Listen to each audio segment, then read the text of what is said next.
You know, when I came back, I used to work for the mayor of the city of Osaka in Japan. And when I came back, I was back and I just had a brand new little baby, and I had a new job, and I was going out to a sales call, and I'm in this brand new little car, used car, but new to us.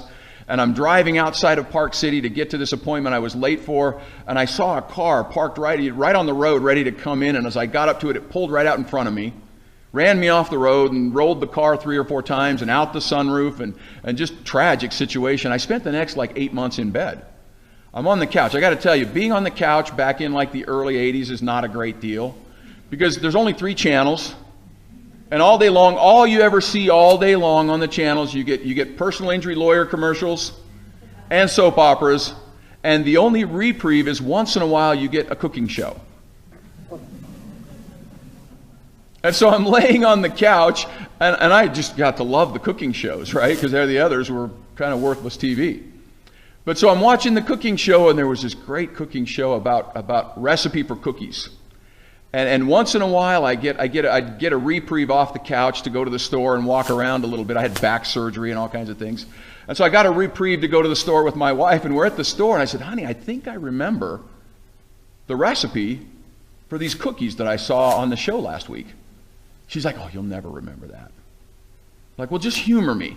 And so she would walk and fetch things like, go get this. Go find some of this. Do they have this in the store? And do they have this?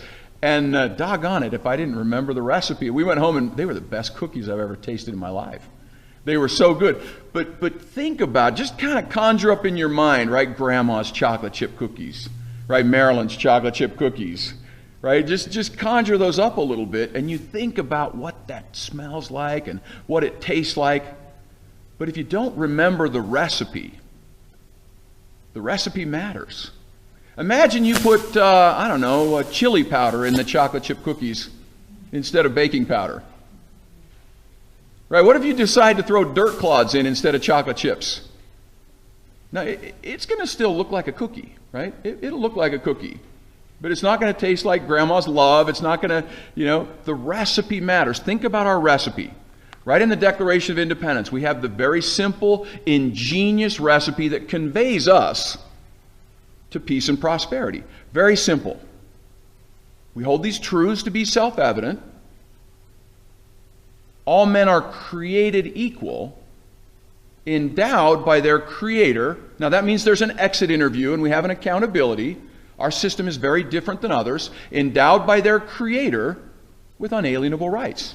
That means you can't sell them, you can't give them away, they can't be taken from you. What are the rights? Life, liberty, pursuit of happiness. Well, what is pursuit of happiness? That means I can accumulate property, I can hold property, I can keep property, and I can do with it what I will. It's property and the right to determine my own destiny. And then it says, to secure these rights, governments are instituted among men. Why do we have government? Secure these rights. And then the most important part to me, it says that governments derive their power from consent of the governed. Well, who's that, Dan? That's us. So who's the boss in our system? That's us.